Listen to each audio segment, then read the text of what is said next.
We've been doing this for about 10 years, actually. It began as an activity, sort of as an icebreaker activity, and we quickly realized that it's a great sociological study.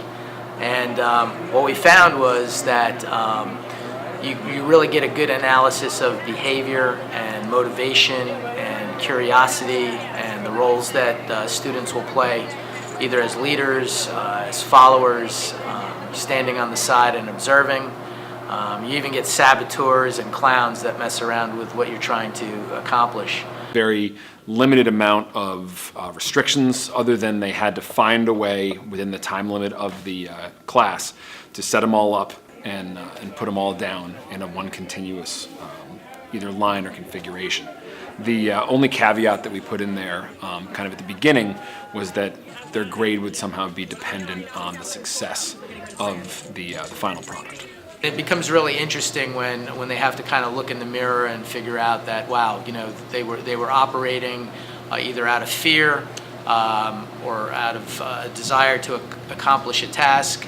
And sometimes they really don't know why they did it. When I think about school and when I think about my pathway through school, a lot of times when I'm designing lessons and things like that, I try to think about what I would have been engaged with or wanted to do instead of some of the things that I ended up doing. So when we put something together that's fun or exciting, the expectation is that you're going to get buy-in. I was shocked to see how that wasn't necessarily the case. If you're not engaged during an activity like this, or if you find yourself, you know, in a high state of anxiety over something as simple as putting a piece of plastic on one end, then surely there are connections to the other things that you're doing in your life.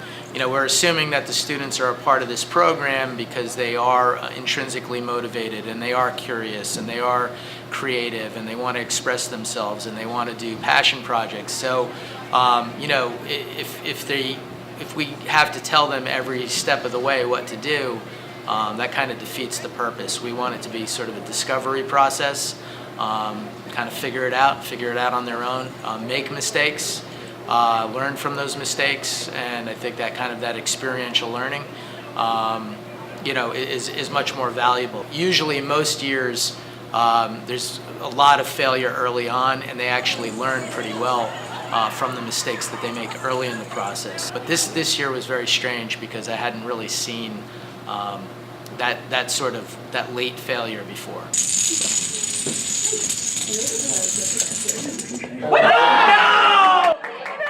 I'm pretty happy with the chaos that ensued as a result of the way we ran it.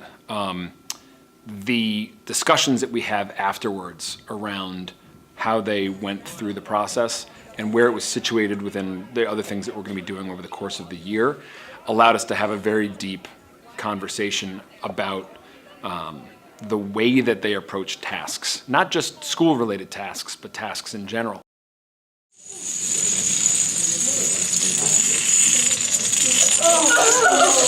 Not funny.